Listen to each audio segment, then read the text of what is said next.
NA-207 Benazirabad से peoples party की आसिफा भुट्टो जरदारी बिला मुकाबला मुंतखब हो गई हैं। आसिफ जरदारी ने सदर ममलिकत मुंतखब होने पर यह नशस्त खाली की थी।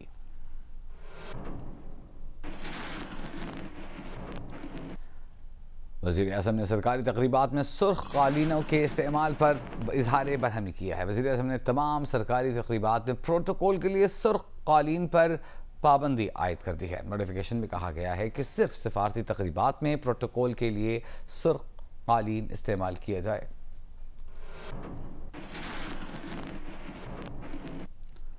गुलिस्तान जौहर कराची में डकैती के दौरान कत्ल अली रहबर को सुपुर्द खाक कर दिया गया। ऑनलाइन फूड डिलीवरी के बिजनेस से वाबस्ता अली रहबर को गुज़िश्ता शाम जौहर चरंगी पुल पर कत्ल किया गया था। अली रहबर के कत्ल के बाद कराची में रवां साल डकैतियों के दौरान कत्ल होने वाले शहरियों की तादाद 47, जबकि रमज़ान के 18 दिन में 6 शहरियों को डकैती मुज़ाहमत पर कत्ल किया जा चुका। पुलिस ने अली रहबर के कत्ल का मुकदमा शारा फैसल थाने में सरकार की मुद्दईयत में दर्ज कर लिया। मक़तूल अली रहबर के वालिद अख्तर सरोज शायर और अदीब हैं।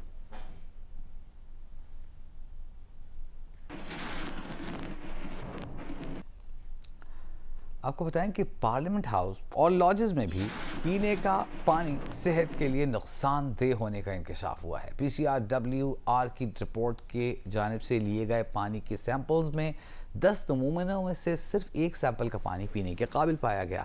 पाकिस्तान काउंसिल बराए तहकीक आबी वसाइल ने कौमी असम्बली सेक्रेटेरिएट को मुरासला भेज दिया है। रिपोर्ट के मुताबिक पार्लियामेंट हाउस और लॉजेस का पानी आलूदा पाया गया।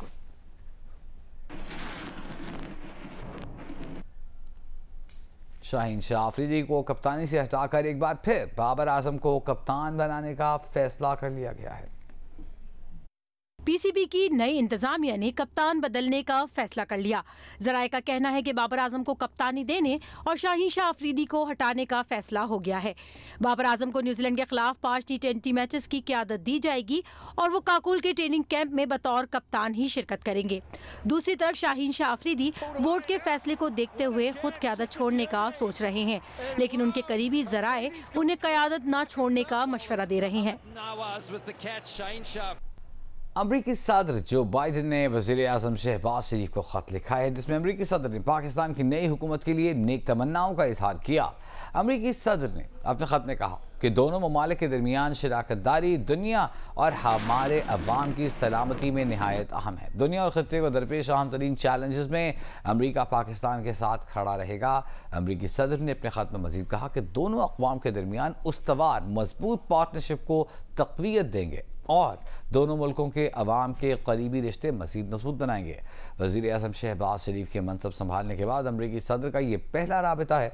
तवील अरसे बाद किसी भी अमरीकी सदर ने पाकिस्तानी वज़ीर आज़म को सिफारती ख़त भेजा है। तज्ज़ियाकारों का कहना है कि अमरीकी सदर का तहनीती ख़त पाकिस्तान और अमरीका के दरमियान सिफारती ताल्लुक़ात में बहाली का इंदिया है, क्योंकि साइफ़ा और PTI के इल्ज़ामात से दोनों ममालिक के ताल्लुक़ात में सर्द महरी आ गई थी। शहबाज शरीफ के आने के बाद अमरीका से सिफारती ताल्लुक़ात में नुमाया पेशरफ्त देखने में आई है।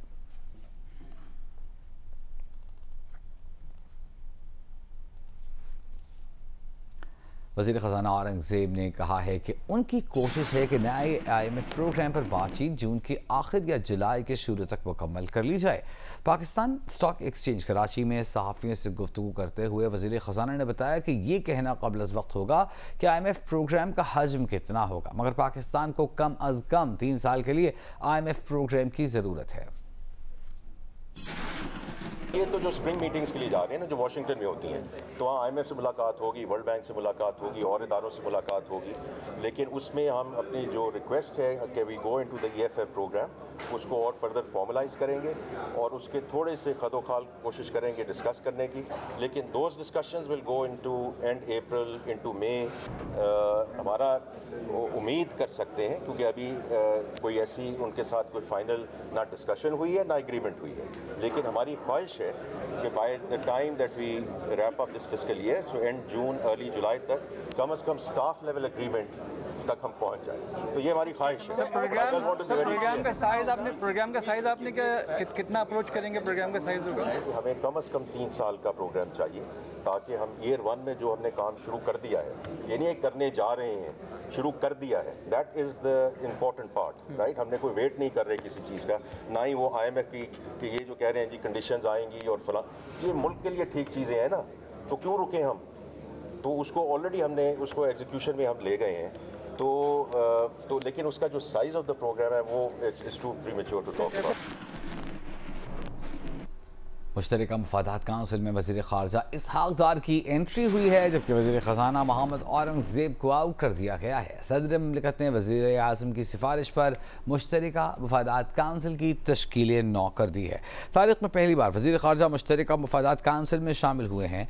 नोटिफिकेशन के मुताबिक 8 रुकनी मुश्तरका मफादात काउंसिल की चेयरमैन वज़ीर आज़म शहबाज शरीफ होंगे। 4 वज़राए आला, वज़ीर ख़ारजा, वज़ीर दिफ़ा और वज़ीर बराए बैनुस्सूबाई राबिता इस काउंसिल के रुकन होंगे। गुज़िश्ता हफ्ते वज़ीर आज़म ने ECC से वज़ीर ख़जाना को बाहर रखकर सरबराही अपने पास रखी थी, लेकिन तनकीद के बाद वज़ीर आज़म ने फ़ौरन फ़ैसला तब्दील करके ECC की सरबराही वज़ीर ख़जाना को दे दी थी। बिजनेस कम्युनिटी वज़ीर ख़ारजा इसहाक़ डार को निजकारी कमेटी की सरबराही सौंपे जाने पर भी एतराज़ कर चुकी है।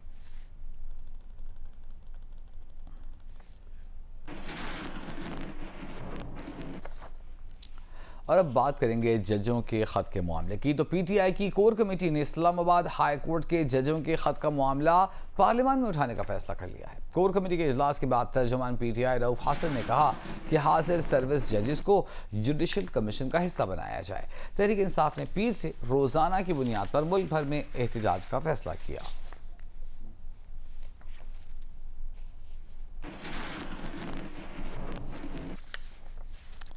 तब आपको बताएं कि पंजाब असेंबली में अपोजिशन लीडर मालिक अहमद बुच्चर ने कहा है कि 6 जजेस के ख़त की तहकीक़ात के लिए जुडिशल कमीशन बनाने के फैसले को मुस्तरद करते हैं। पंजाब असेंबली के बाहर गुफ्तगू में मलिक अहमद बुच्चर ने कहा कि हुकूमत का रिटायर्ड जज की सरबराही में कमीशन बनाने का फैसला बदनीयती पर मबनी है। मौजूदा हुकूमत ने जो काम किया है, रिटायर्ड जज की सरबराही में जो कमीशन बना रहे हैं, हम पाकिस्तान तहरीक इंसाफ, हमारी जमात बहैसियत हमारी जमात भी यही मौक़िफ़ है कि हम इसको मुकम्मल मुस्तरद करते हैं। उसकी वजह यह है कि एक फोरम ऑलरेडी मौजूद है, तो उसके इस जमात की, पाकिस्तान मुस्लिम लीग नून की और गवर्नमेंट की बदनीति के अलावा कोई और वजह नहीं है कि आप उसको एक अल्टरनेट शक्ल दें। तो इस अल्टरनेट शक्ल को पाकिस्तान तहरीक इंसाफ मुस्तरद करती है। अगर 6 जजेस बोल पड़े हैं, तो अगर उन्होंने एक काम शुरू कर दिया है, तो बहैसियत कौम, बहैसियत एक सियासी जमात, हम उनके साथ खड़े हैं और हम ये चाहते हैं कि बग़ैर किसी पे इल्ज़ाम लगाए कि उनकी फेयर और ट्रांसपेरेंट इनकी इंक्वायरी होनी चाहिए। खैबर पख्तूनख्वा असेंबली में मखसूस नशस्तों पर मुंतखब अरकान से हलफ लेने का मामला। खैबर पख्तूनख्वा हुकूमत ने पेशावर हाई कोर्ट का फैसला सुप्रीम कोर्ट में चैलेंज करने का फैसला कर लिया है। पेशावर हाई कोर्ट ने स्पीकर KP असेंबली को अरकान से हलफ लेने का हुक्म दिया था।